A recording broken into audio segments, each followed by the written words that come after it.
right. Thank you so much for having us, and everybody, thank you so much for joining us today. We're going to talk about the library and then about NPL Means Business. That's what Tina and I, sort of one of our projects, many projects with the library, is currently. And it's a compilation of resources to help small business owners. So, and like I said, we're going to talk about NPL Means Business and then a couple of databases that hopefully you can put to good use as a business owner, entrepreneur. And without further ado, I'm going to pass it off to Tina, and I'm going to go ahead and share our PowerPoint here too. Okay, that sounds good. And while he's pulling that up, my name is Tina Reid, and I am the librarian for adult services at the Green Hills branch. And I've been here almost 4 years. And as Corey said, we're going to start out just basically giving an overview of Nashville Public Library and then the services that we offer. And that's what I'm going to go ahead and start with. So, Corey, you can move to the next slide if you like. So we have 21 locations, including the main library. I will go ahead and say that because of an incident in the parking garage, I think in July, the main library is not open at the moment, but we do have 21 locations of different sizes. The regionals have different hours. They stay open longer. So when you see their hours vary by branch or vary by location, if you're looking for extended hours, take a look at the regionals and kind of just keep in mind that our hours can be different. So we have physical materials, as probably everyone knows. We have print items available for checkout. You can place holds on the physical items if they're not in the branch at a particular time. So we have a collection that floats among all the 21 branches in our system. So if, say, Green Hills doesn't own a copy, but Bellevue does, you can place a hold on a copy and it will come to Green Hills for you to pick it up. So that's a pretty cool thing to be able to do, is just be able to get items from different branches if the location that is your home branch doesn't own it. And we also have interlibrary loan, which is basically a partnership with other libraries across the U.S., maybe even outside. I'm not sure if we do here, but definitely partnerships around the United States, such that if we do not have an item that you're looking for, you can request it through interlibrary loan and specify which branch you want to pick it up at. So that's a really good option to be able to have. As Corey pointed out a few minutes ago, and it is changed on the slide, formerly, if you've got a library card now, it's probably going to say library.nashville.org. We just recently changed to become library.nashville.gov. If you are, however, searching library.nashville.org, like Corey said, it will redirect and get you to our website. So you can go on to the next slide. So we have, as I said, print material, but we also have online materials. And we'll take a peek at our website a little bit later in this session to kind of show you how to find the services and the items that we do have to access. We do have a catalog for searching for print books, online books, special things like library of things, and just everything that we have available in the catalog. We also have databases that you can access, and that's really important for you folks right now, and that we have a lot of business databases that you can access, and we're going to go over a couple of those, and we'll show you where to find them on our website.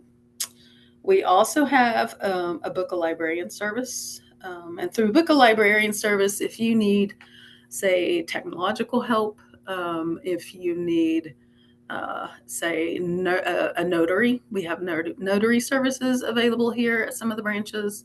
If you want to talk to a librarian about Nashville Public Library, Nashville Public Library Means Business, you can do that from Book a Librarian and just have a one-on-one session with a librarian as well.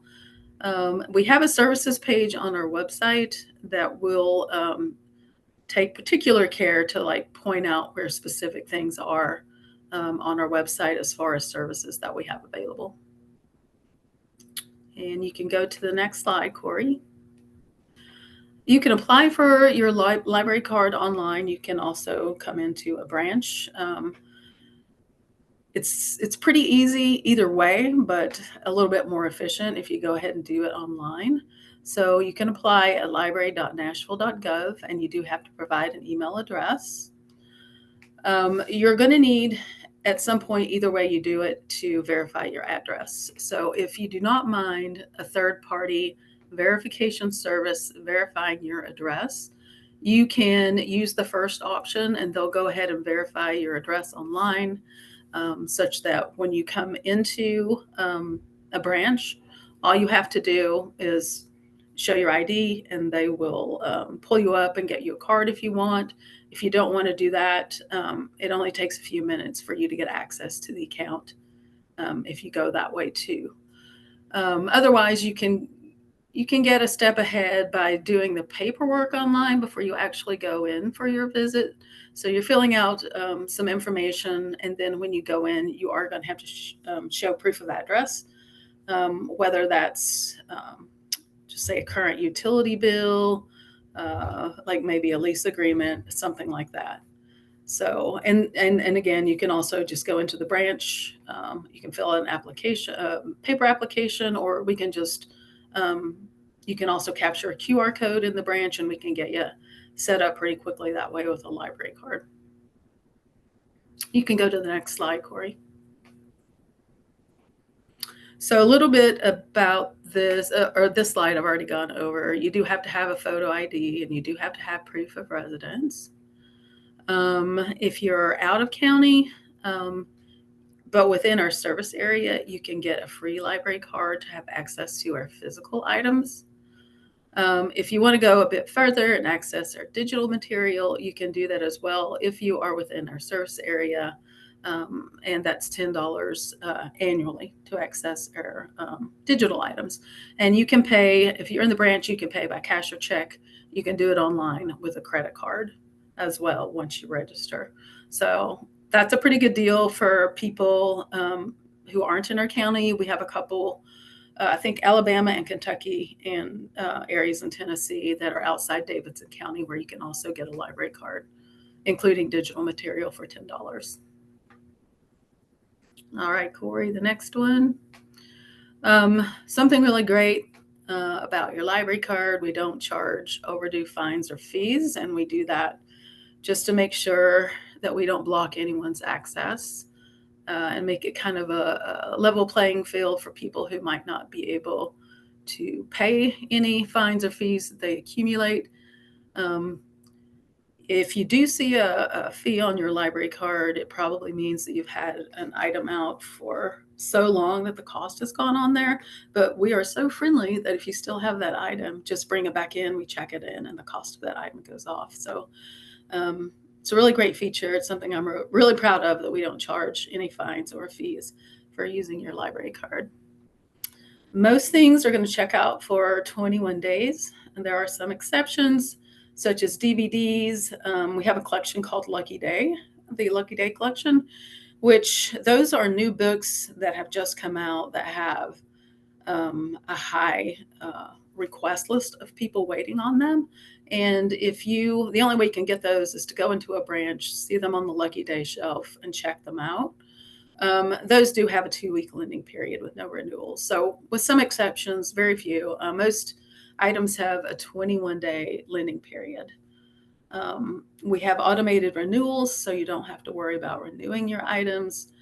So you're going to get that first initial 3-week period, and unless somebody's waiting on the item that you have, you'll get 3 renewals for 3 weeks each time. So potentially you could have your item out for 12 weeks or 3 months. So that's pretty pretty long time.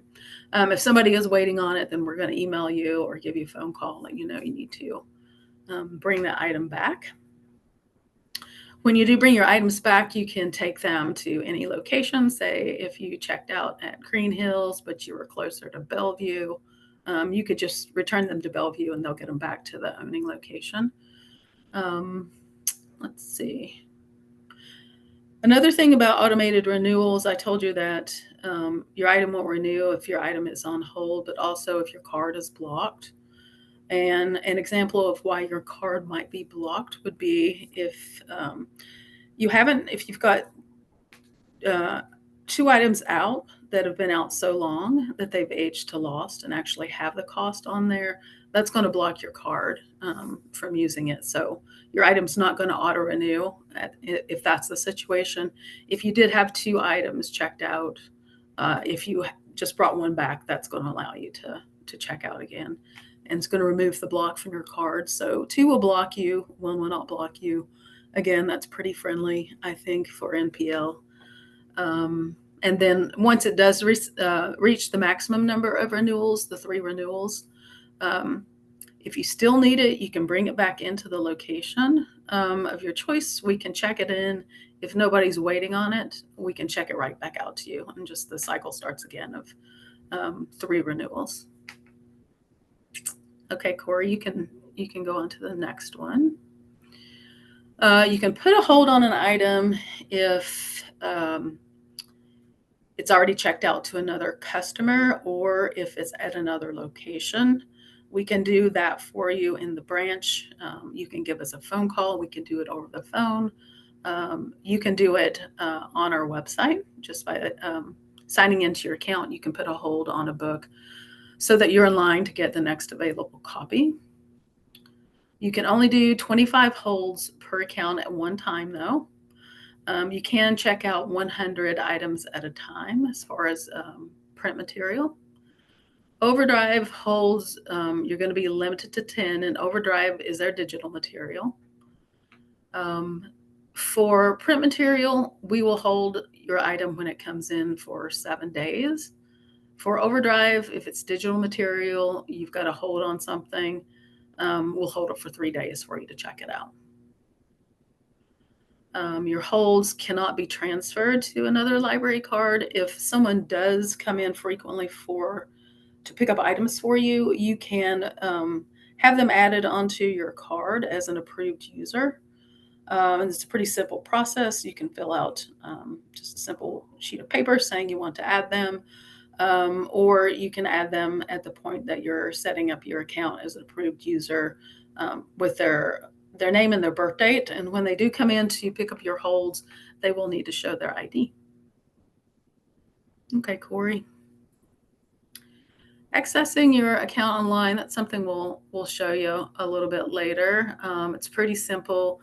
You can see up in orange where it says My Account, you've got the rectangle around it. That's where you're going to access your own personal account. You can see multiple things in this section. You can see what you've got checked out, whether that's print or digital. You can see if you've got any fees on there that need attention, and you can also pay those fees from your account. You can see any holds that you've placed. You can also suggest a purchase for our collection if you're wanting something to go into the library system that we do not have. I think the limit is 20 per year. And not necessarily will everything that you suggest be purchased, but everything will be considered. So that's something that you can do if you're looking for something that you want added to your collection. You can also change your account settings from your account, and you can take a look at any list that you've created too. And you can go to the next slide. To access our catalog, it's library.org.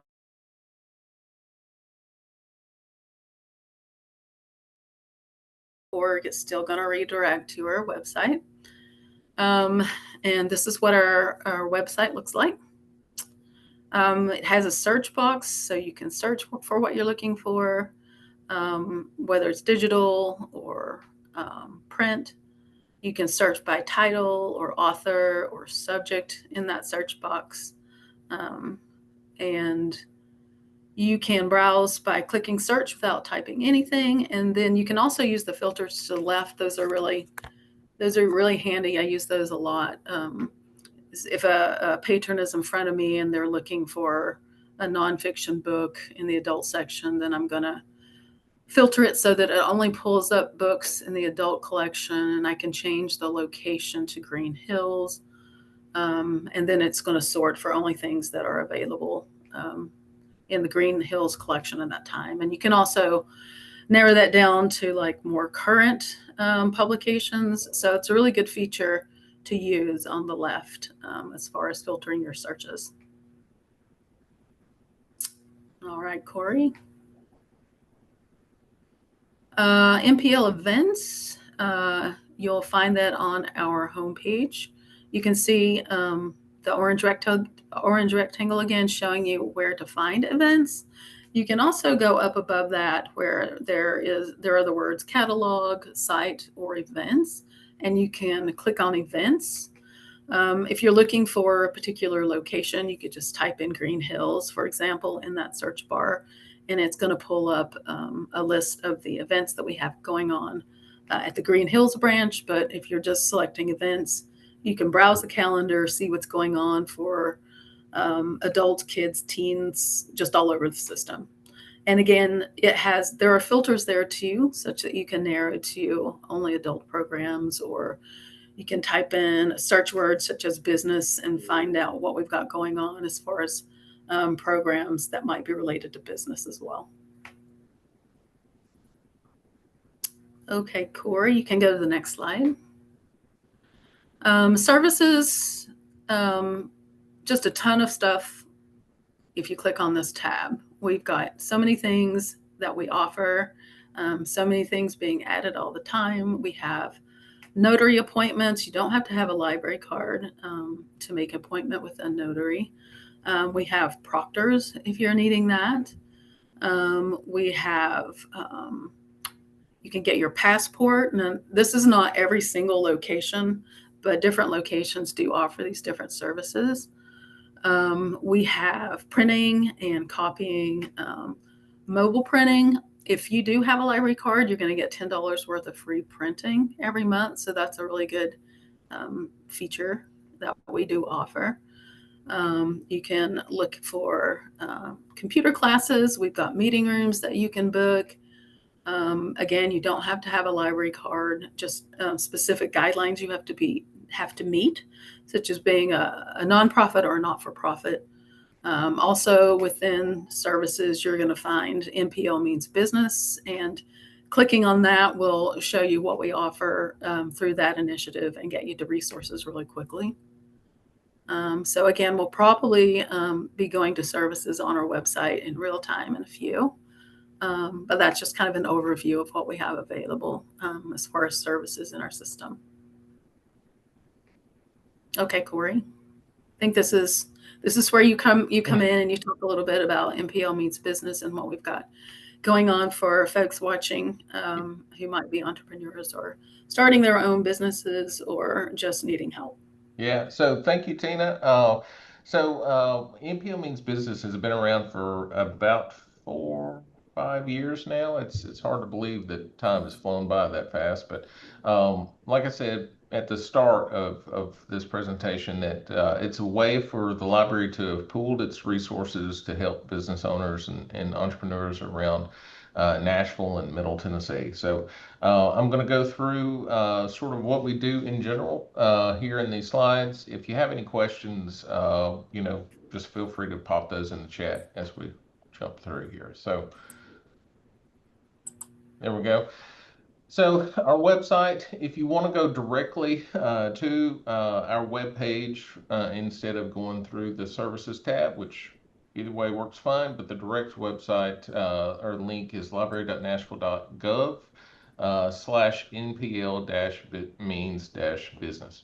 And so you can go there, see lots of things on that page. We have, you can sign up for a newsletter that Tina does every single month. And in that newsletter, you'll get book recommendations and find out about programs that are going on and podcast episodes that we've recorded. So it's really a good way to sort of be in the know of what's happening with NPL Means Business and what kind of services and resources we're sort of, digging up and, creating sort of each month. Um, on that same web page, you will also see a ton of links to community resources. I know that SCORE is listed on there, SBA.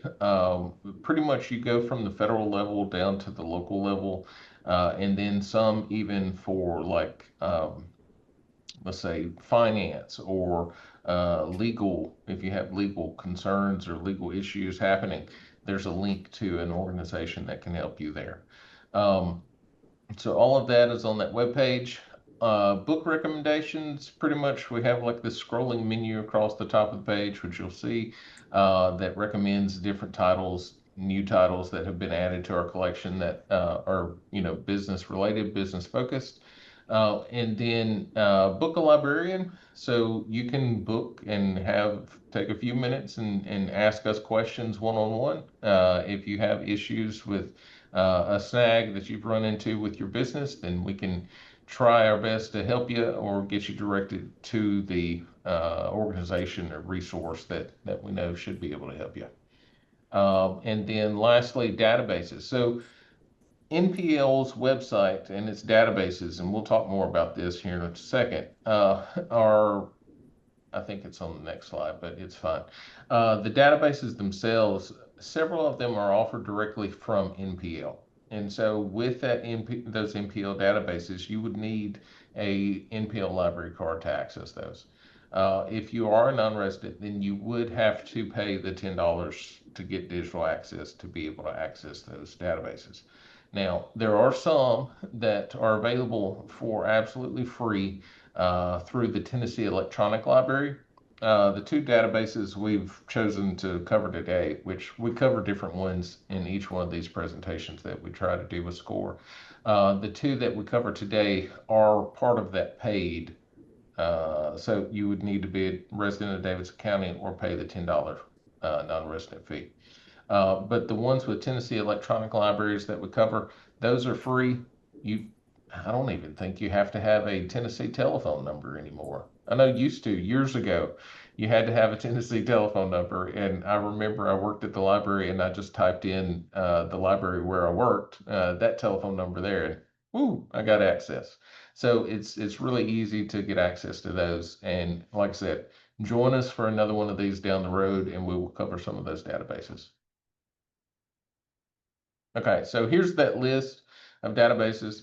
So the ones that you would need to have a Davidson County card for, and if you're a non-resident, and to pay the $10 annual, digital access fee, would be Data Axle, LinkedIn Learning, Morningstar, Value Line, pretty much everything except for the Gale business databases. Okay, some of these have restrictions on access. So Morningstar Value Line, they're restricted to, I want to say it's like 5 or 10 users at a time. So if you do have a card and you're trying to use that and it won't let you in, maybe give it a few minutes or an hour, come back later, and it should be able to let you in. And then the USA Trade Online, unfortunately, I don't think we've redirected access to that one yet. It is only available at the main library.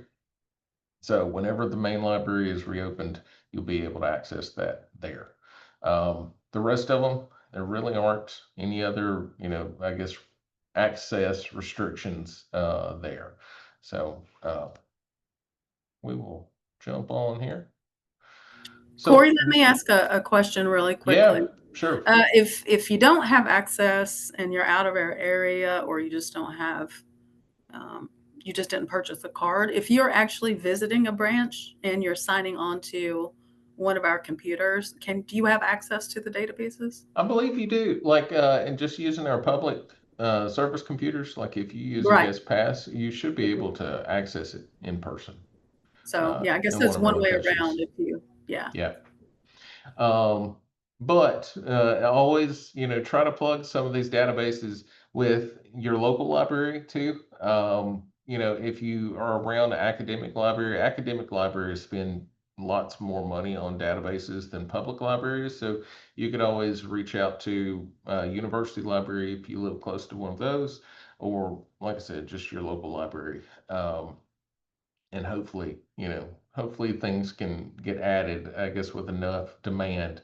uh, you know these things may be able to get added. So one of the databases that we'll talk about today is PressReader. Tina's going to cover that. PressReader, you access through the library's website. There's also an app that you can download, all kinds of stuff. PressReader, what it does, it offers 7,000 newspapers and magazines, and from 120 countries and 60 different languages. So you're looking at it for periodicals and magazines and current events sort of things in tons of different languages. So it's pretty amazing at the vast amount of information and resources there on PressReader. And then the other database that I will be covering today is LinkedIn Learning. LinkedIn Learning is, if you've ever used LinkedIn, do you remember what this used to be called? It was called Linda. That's what it was called back in the day.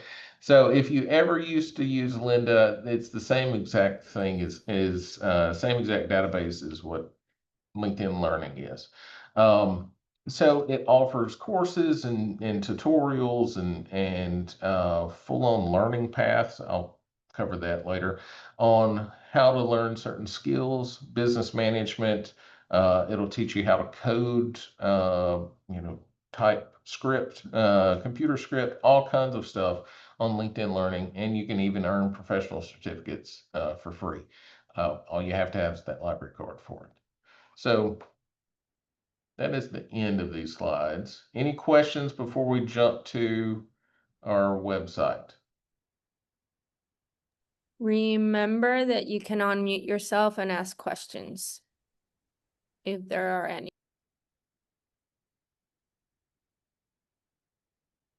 Okay. So Tina, I'm going to stop sharing my screen and let you take over with the website portion.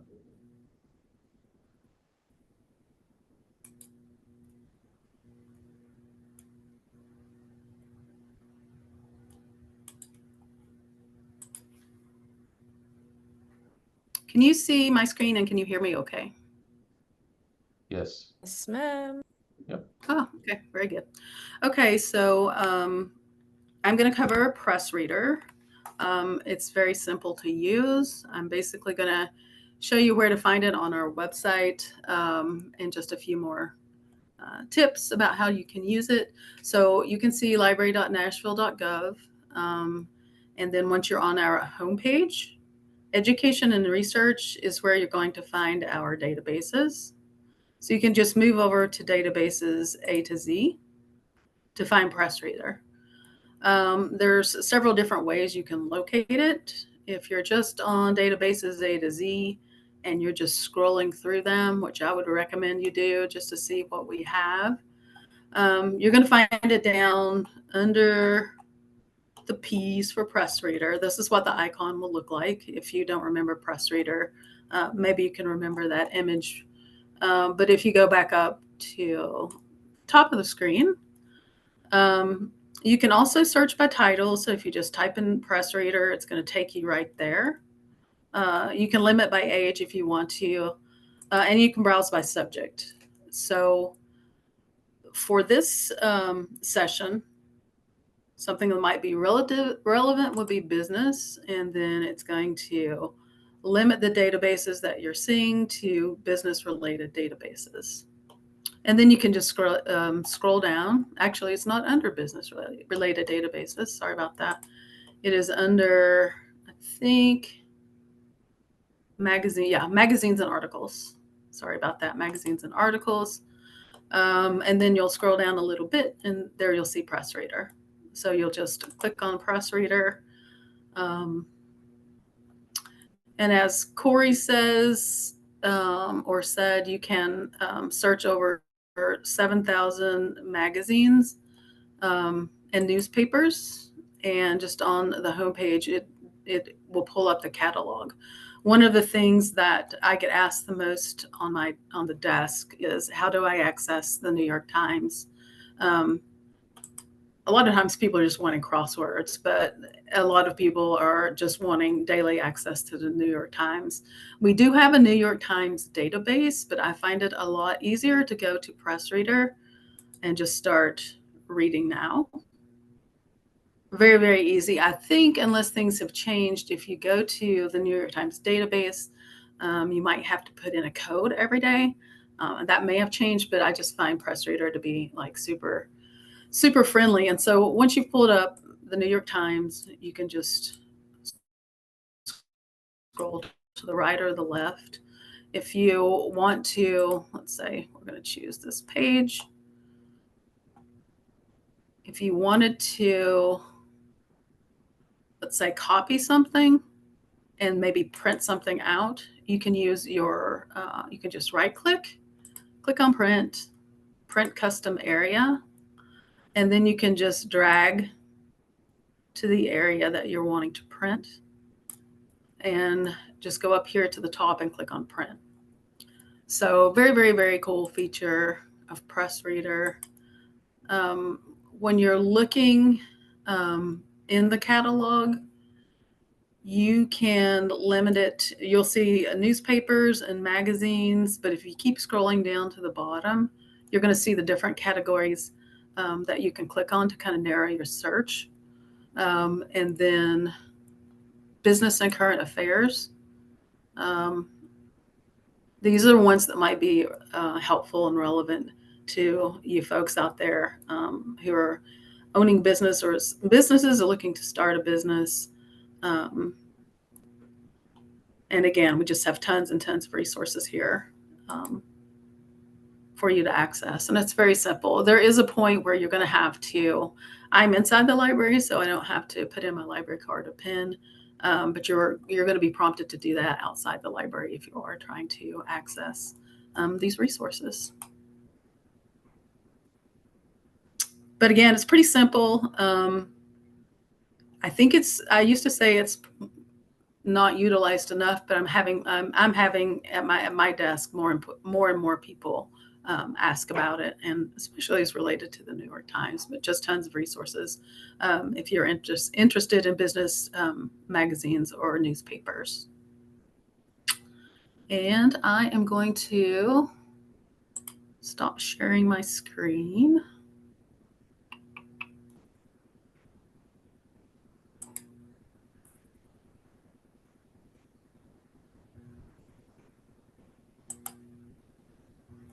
And turn it back over to you, Corey. All right, thank you, Tina.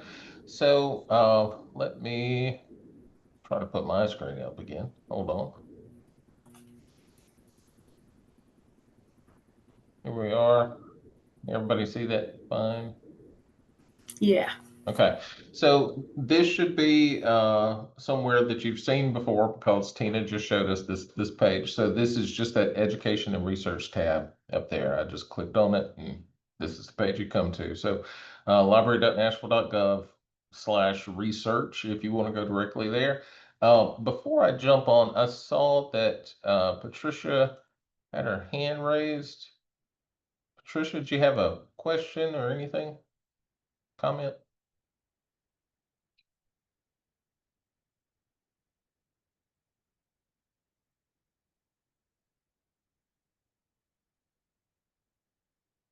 Okay.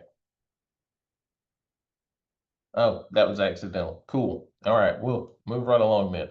So education and research, whenever you click on that tab, you'll go right here.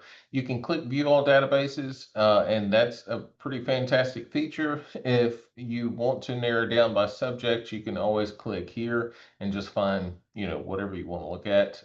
For our purposes, I clicked on business. And so hopefully.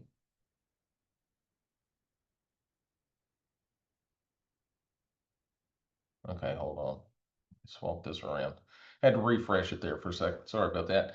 So once you click on business or sort by business, then all of these databases pop up. The ones that I mentioned about the Tennessee Electronic Library, they will have TEL here in the little description box underneath. So if you see TEL, that's Tennessee Electronic Library, you don't need anything to access that, literally.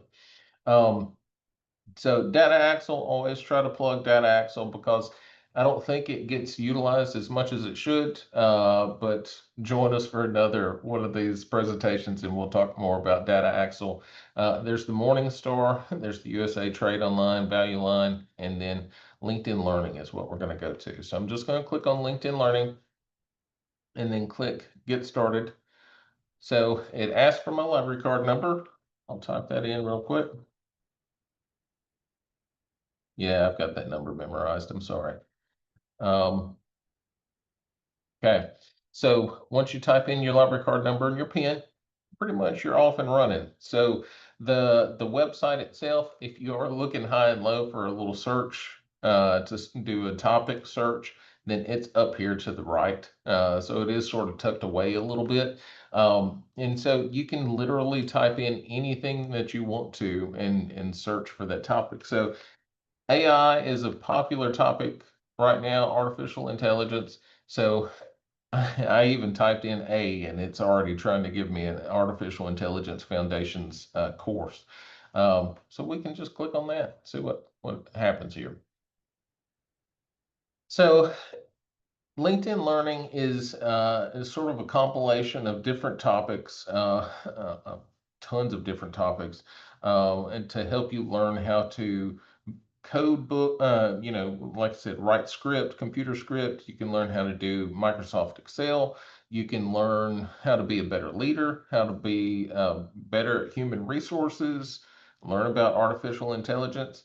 So there are tons and tons of videos on those topics. So the easiest way, best way, if there is a topic that you know that you're wanting to sort of focus on, then do a quick search for it. If not, browse around. So in our search results here for the Artificial Intelligence Foundations, it's already listing tons of videos. The individual videos, you got to sort of get in the lingo for LinkedIn Learning. So individual videos are called courses. And then these sort of grouped up videos over one topic is called a learning path. I think path is, I want to say pathway every time. I think it's just learning path. Okay. So courses, single video, learning path, a bunch of videos on one topic. Okay. If you want to, say, if you wanted to open this up, the Programming Foundations Artificial Intelligence, it gives you an entire length of the video. So it's an hour and 15 minutes, which we're going to run over today. Is that okay? No, we're not running over today. It's fine. And this is beginner level. It tells you about when it was, added to the collection here, September 2024. It's a year old. So you might want to look for things that are a little newer, especially with AI, because that technology has changed so much even in just this 1 year. But you can also save this one for later if you want to watch it later. Filter or sort the different results, just by clicking that. So best match, newest, all that good stuff. If you click on the video itself, we're not going to start it. Okay, so if you click on the video itself, it auto starts. It tries to give you different little segments to jump in and focus on topics that they completely cover. So it is one uniform sort of video that runs straight through. But like I said, it is split up in seconds. So if you only have 2 minutes or 3 minutes to watch it in a day, it's fine.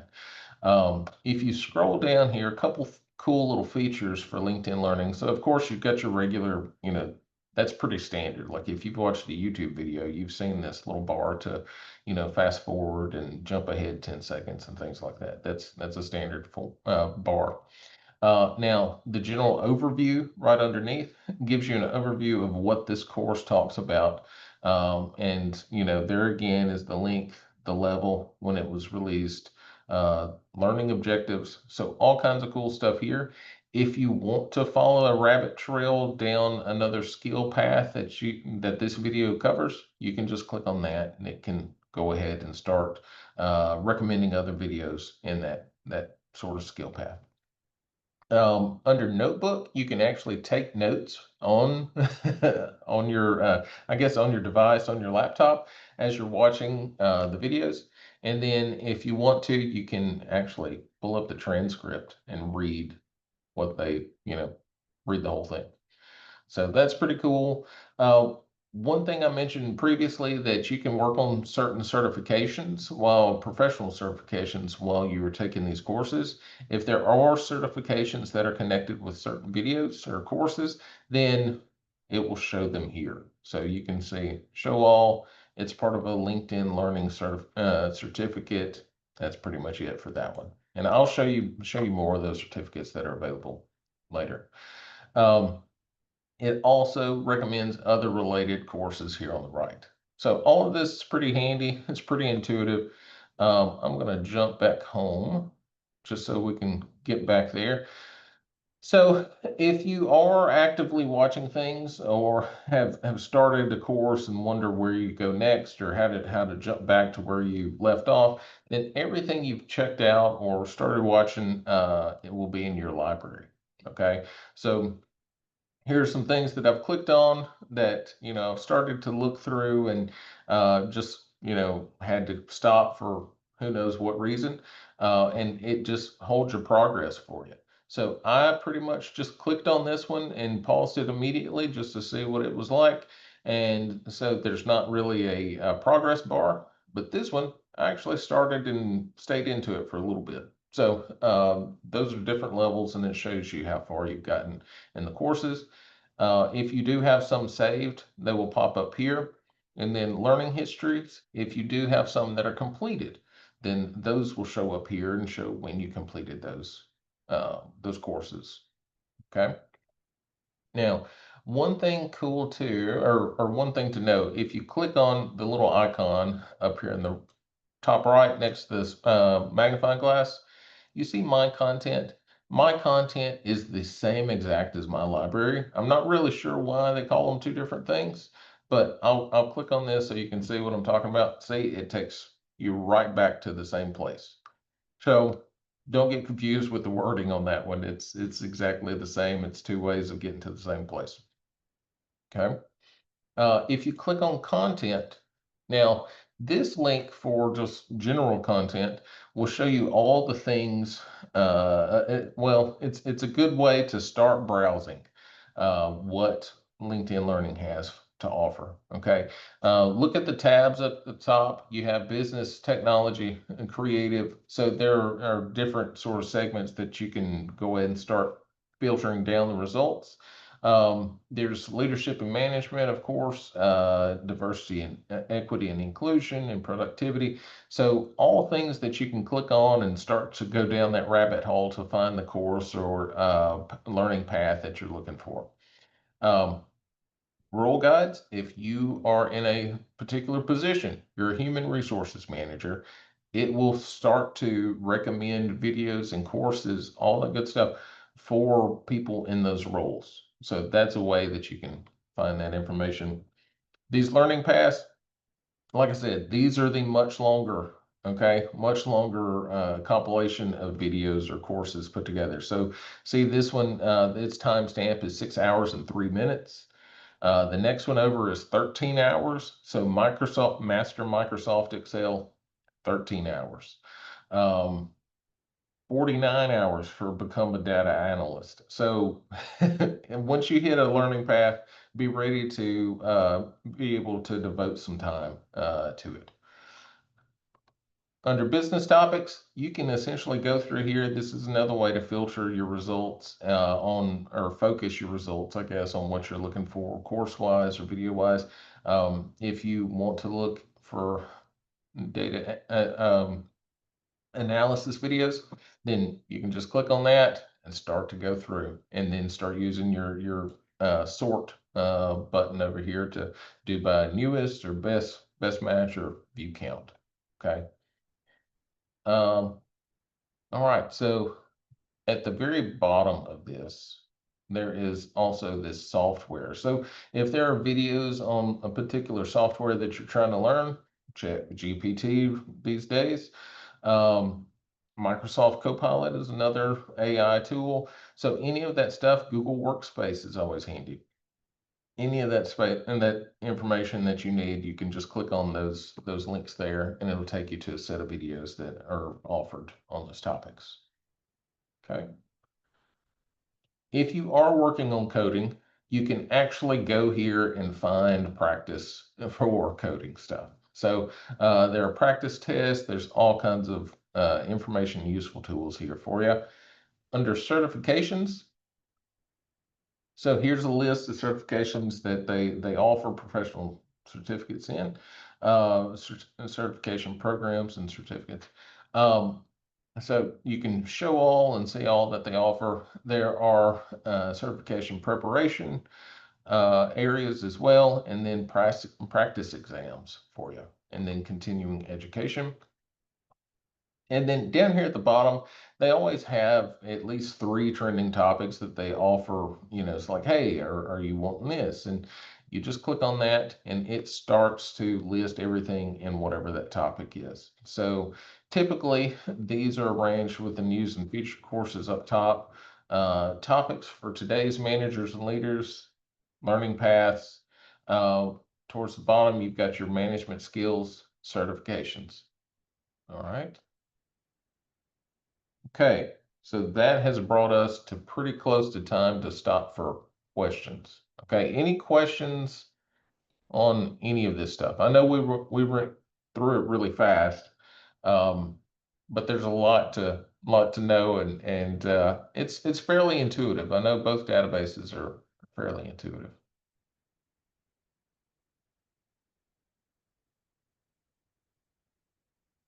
All right.